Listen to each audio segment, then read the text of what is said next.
I recently read through the 23rd Psalm and discovered some interesting stuff that most of us probably have never seen before.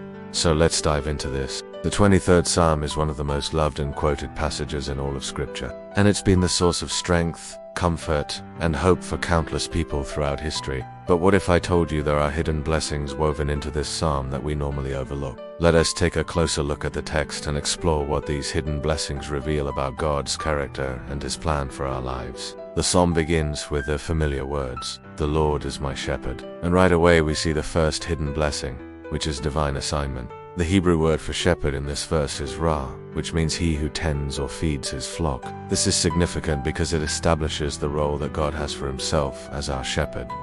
He is not just a passive observer of our lives. Instead, He actively tends to our needs and guides us along the paths He has planned for us. But wait, there's more. The same word ra is also used in Genesis chapter 49 and 24, and it says, "My father David shall be the shepherd of his people Israel." Notice how the psalm links God's role as our shepherd with David's role as a shepherd over his people Israel. Now think back to the very first time we meet David in the Bible. In 1 Samuel chapter 16, God instructs Samuel the prophet to go to Jesse's house to anoint one of his sons to be king. When Samuel sees Eliab, he thinks, surely the Lord's anointed is before him. But God says, "Do not look on his appearance, or on the height of his stature, for I have rejected him. For the Lord sees not as man sees, for man looks on the outward appearance, but the Lord looks on the heart." So God shows Samuel that true greatness isn't defined by physical attributes or social status, but by the condition of one's heart. And who had a heart after God's own heart? David. So here's the beautiful truth. We have the heart of a shepherd, and the shepherd of our soul is none other than Jesus Christ Himself. As followers of Jesus, we are called to have a heart like His. This means we should be compassionate, kind, selfless, and focused on serving others. These qualities aren't just admirable traits. They're actually our divine assignment as those who have been touched by God's transforming grace.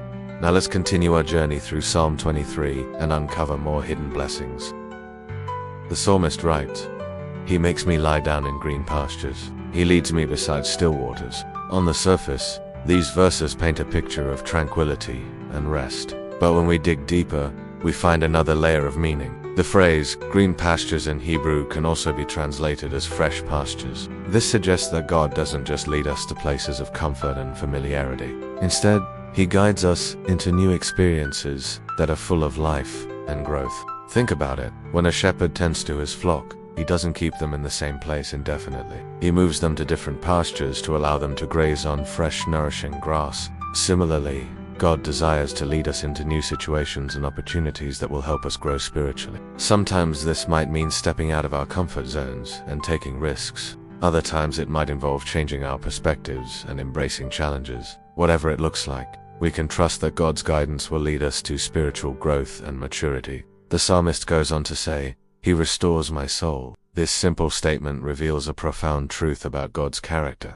The Hebrew word for soul in this context refers to our deepest selves, our emotions, thoughts, and motivations. And the word restores implies a healing and renewal of our innermost being. When we face life's difficulties, our souls can become wounded and weary, but God, as our shepherd, takes special care to heal and rejuvenate our spirit. He does this through prayer, fellowship with other believers, worship, and meditation on His Word. Friends, may this truth be a source of comfort and encouragement to you today. No matter what challenges you're facing or what wounds you may have endured, God is in the business of restoring souls. He wants to heal your hurts and set your spirit free. Trust in His restorative power and allow Him to lead you into the abundant life He has planned for you. As we come to the end of Psalm 23, let these words from the last verse resonate in our hearts. "Surely goodness and mercy will follow me all the days of my life, and I will dwell in the house of the Lord forever." These words express the psalmist's confidence in God's unfailing love and protection,